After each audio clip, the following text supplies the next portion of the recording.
Hi, my name is Kimberly Watts, and I'm on staff here at Agape Therapeutic Riding Resources.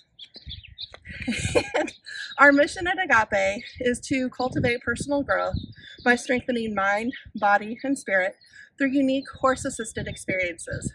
Now, typically, those experiences happen in person at one of our two central Indiana locations, where we serve children and adults who have a disability or a mental health need. And we serve them through our therapeutic riding and equine assisted learning programs. But one of our amazing volunteers, Joanne Burke, has a passion and had a vision for ways that we could share horse experiences with everybody, regardless of where they are at. So with the help of some of our other volunteers, staff members, and some of our smallest and arguably cutest members of our herd, our 5 mini horses, including my friend Big Boy here, Joanne has put together a series of videos so that you can experience the wonderment of horses wherever you are. We're excited to bring you happy trails.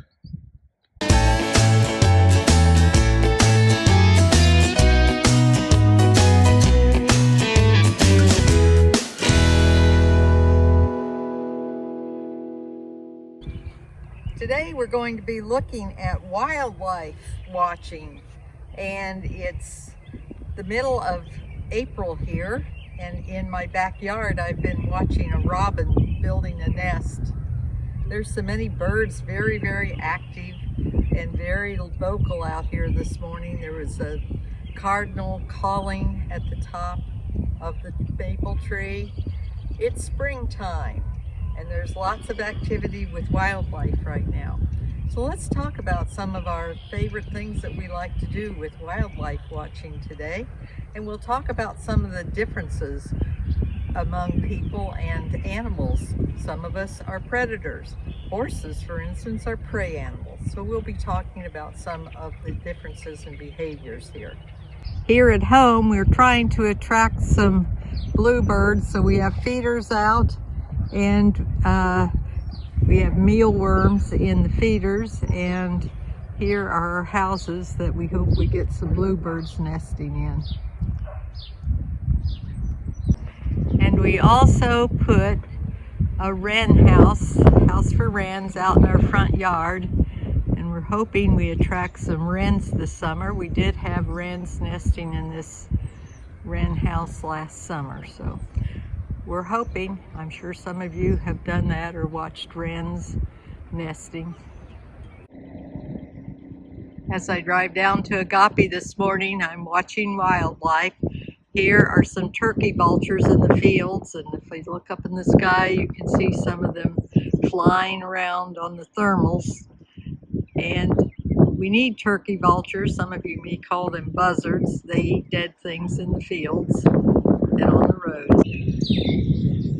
Here is a goose, and I think this Canada goose is sitting on a nest and probably has eggs.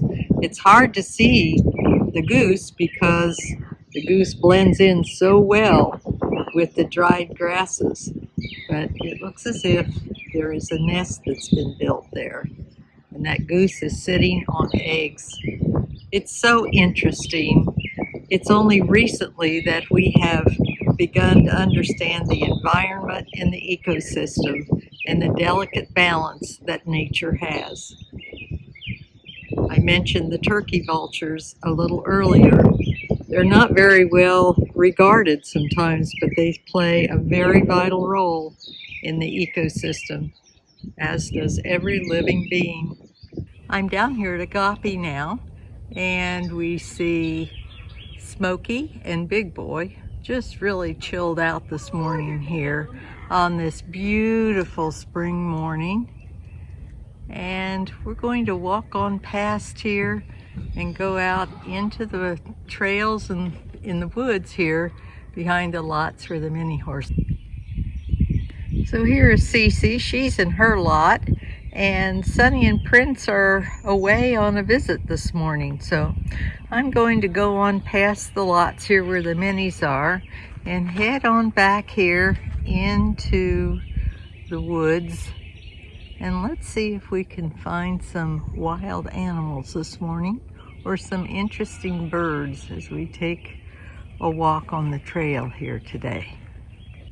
As I'm making my way here along this trail down to the creek, I saw those violets and it reminded me of my grandmother who used to raise violets. She had beautiful violets. She'd go back in the woods on her farm and get the rich soil back there with lots of humus in it. And she used that for her violets. And she had lots of African violets she used to raise. But today in the woods we saw some wild violets that grow here in central Indiana.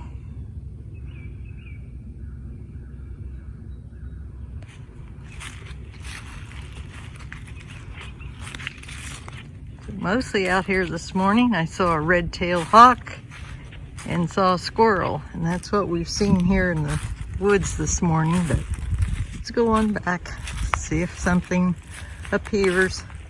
When you're out on a walk doing wildlife watching, you never quite know what will show up. Sometimes lots of things, sometimes not so many things. Some of you may have favorite places you go to watch for certain wildlife, favorite places for watching eagles, especially probably in January. Up around Mississinawa in north central Indiana, good place for watching eagles in the winter. Some of you may have special places you'd like to watch deer. Some of you had deer walking through your backyards probably. Some of you may have had deer that ate some of your shrubbery and you weren't so happy with it. But when I grew up here in central Indiana, the deer were all hunted.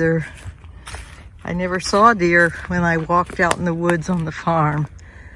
And I came back 50 years later and there's lots of deer here in central Indiana.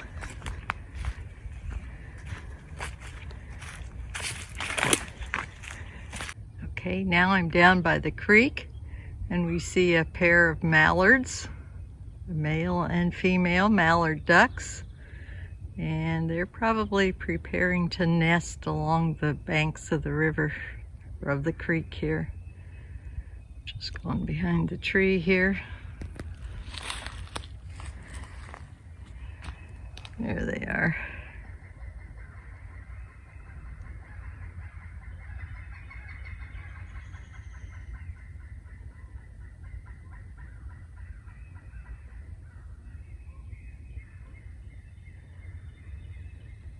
And they have to be careful where their nests are. The predators that raid their nests are often, they have a number of predators that will eat duck eggs. Foxes, raccoons. So they're probably getting ready to nest here.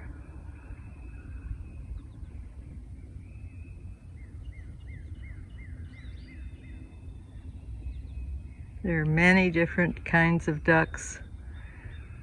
Mallards are probably the most common here in this area. And then we have the ducks that migrate through.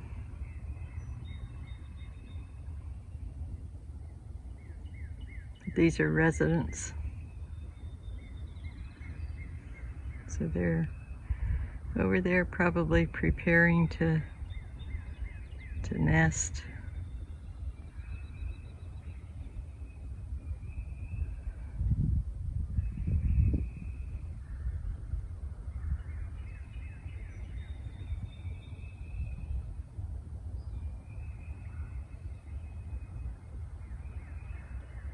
Very peaceful out here this morning along the creek.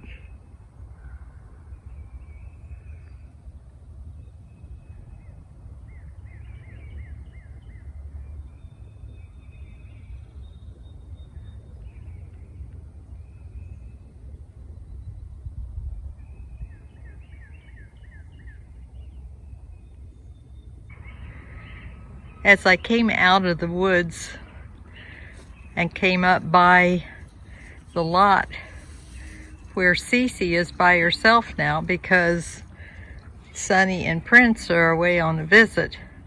She started calling to me and came over to the gate. She doesn't like to be alone. Horses are prey animals. Horses are herbivores. They only eat plant material. Human beings, as I mentioned earlier, are predators. We kill and hunt so that we have meat to eat. We are omnivores, just like bears. Bears are omnivores. They eat plant and animal material. In a season they may start eating by eating plants and by eating salmon in some areas. They can eat a variety of different foods, as can human beings. So bears are predators also and are omnivorous. Horses, on the other hand, are prey animals, eating only plants. She's calling to her other horse friends. Where are you? Where are you? Horses are herd animals. They're not solitary. Now you'll find a male moose, for instance. A moose bull is very solitary, except during breeding season. The cow and the calf will stay together, but the male moose stays apart. But horses, they're herd animals. They're herd animals because they are prey animals. So when you put them in lots, they often are with other horses or once in a while with goats to keep them company. So after we groomed the minis this morning, we're out here just enjoying this wonderful spring day, and we're continuing to think about wildlife watching and nature as we get into the springtime. And we have Big Boy and Smokey, who are probably going to come up behind us here and just kind of be part of the conversation. So we have Barb and Linda here. And Linda, when you think about springtime and the newness and the spring flowers coming out and birds singing, what wildlife do you like to watch in the spring? Oh, I like to see the deer and all the birds, all the different birds that come through, and the squirrels, and not the raccoons as much, but they're not out during the day usually. Do you have favorite birds you like? I like bluebirds and cardinals, and can't bring up any from my memory right now of any others. Woodpeckers. Woodpeckers, yes, definitely woodpeckers. Do you have a favorite kind of woodpecker you like to watch, either one of you? Well, those big pileated woodpeckers. Oh, those they're are pretty impressive. phenomenal, aren't they? Yes. But even the little ones with the red heads and the stripes on the sides, they're You got downy woodpeckers and hairy woodpeckers and red-headed woodpeckers and red-breasted woodpeckers and the pileated. There's a whole bunch of woodpeckers. I know when I walked out in the woods here a couple days ago and did some recording, I heard drumming. We heard the woodpeckers drumming back there on the trees. Yeah. Now's a good time to go out and look for birds because the foliage isn't out on the leaves yet. But I thought of another, owls. Oh, I love owls. Owls. okay, Barb, what about you? What do you start thinking about here in the spring with wildlife watching? I like to watch all kinds of birds, especially cardinals and owls. Yeah. I was feeding them for a while, and then we had nests in every corner of the house. You were feeding owls? Oh my goodness. Wow, what did you feed owls? The kid down the road would would shoot a little rabbit and take it out and throw it to him. And then I'd watch him come down and eat. Okay, now there's, we're talking about different types of birds, Some birds just eat seeds, some birds eat seeds and insects, some birds eat insects. I had some turkey vultures on this morning. They eat carrion, things that are dead on the road and in the fields. And owls, they catch small rodents and eat them. So falcons and hawks too. Yes. They're impressive to watch. I also like the hummingbirds, but I think people take advantage of it. They don't bring in their feeder and wash it out like you're supposed to, and then some people mix their own and don't mix the food correctly. yeah, boy, we had here with Nick talking about mixing food correctly. I was thinking about horses in the wild, the Mustangs. Apparently, when they grow up in the wild, their digestive system must just adjust to the conditions they're in. But here, when you have them in lots and some have grass in them and some don't, but you really have to regulate their food. Horses have very sensitive digestive systems, and I think, Barb, you've had horses during your life. In the springtime when the grass comes out, I would imagine they want to go out and get into that grass immediately. How did you handle that with horses? We had a dry lot with no grass on it and limited the time they're on the grass. The springtime, the grass is the richest, and early morning. And some horses will eat themselves to death. Really, they'll just eat and eat and eat. I guess the grasses have sugars in them. Yes. And they can't handle all that sugar in their system. And they just don't know enough to stop eating. Some of us aren't very good at that either when we start eating candy and sweets. But so they really, what happens to them if they eat too much sugar? They will founder, their hooves will shrink and start to curl under. That's what foundering is. Wow. What's colic? That's stomach. If they eat too much, or if their intestines twist, it's very painful for them. And the vet will come out and put liquid up their nose till everything comes out. Wow. Why does, if they eat too much grass, why does that affect their hooves? That's a good question. It can affect everything, actually. Okay. The hooves came to my mind when you said that. If they're exercised daily, they can have like 15 minutes of grass. Wow, not very much then. And probably pretty soon Caroline will be putting the horses out on grass, and she will time it. She'll bring some in and let others stay out longer. I have Big Boy in the background, and he's put his neck through the fence, and he is stretching as far as possible to get to some of that, as you have just described it, sweet, sugary green grass. Must just be delightful. Yes. Wow. And when the grass isn't growing or slows down, they turn it into grass hay. And only some horses can have grass hay because it's high in calories. Oh.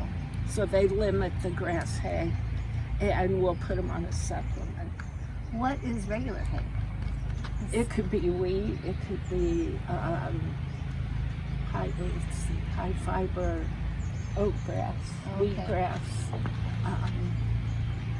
There's several different kinds of wheat. So they have to purchase certain types of hay for these horses. Yes. with certain nutritional content in them. And then they're fed grains and some supplements in order to give them what they need. And I believe they're fed twice a day down here, morning and afternoon. Early afternoon.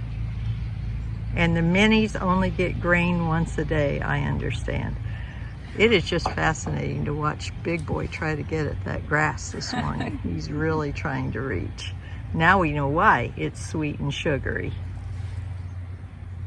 Okay. Now let's take a look at some pictures of wildlife that some of us love to watch.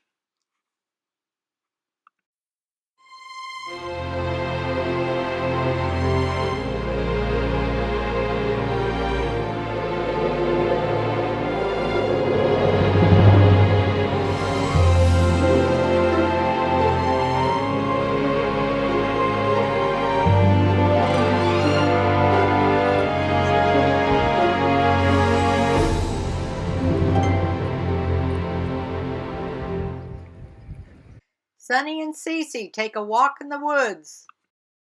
So both the people and the horses are enjoying this little walk out on the trail, and you can see that the spring flowers have started to bloom. And Marcia, I've got to ask you a question. Why in the world is there a mailbox out here on this trail? To make it more challenging for the post deliverer. So for our classes, sometimes we put little treasures inside there so that riders can stop and just look in there and explore, practice their fine motor skills of opening a mailbox, and maybe we make a treasure hunt game or something else, or maybe have a message in there they can read. So they have children and some adults who come out and ride. Some of the people, a lot of them have kind of special needs, and so they need to do some exercising. So while they're riding, they also have some little exercises for them to do. So opening the mailbox is one of them, when you're on a big horse, leaning over and getting whatever treasure they put in the mailbox. Okay, so Marcia and Bill and their horses are moving on this really, really, really pretty day, and looks like Sonny's picked up a little bit of a little limb that he's dragging along on his tail, caught on him a little bit, and Cece wants to run a little bit today. So we're going with them, and we're just walking along here in this woods today. So you're on the trail with them. Hope we helped you find some happy memories today.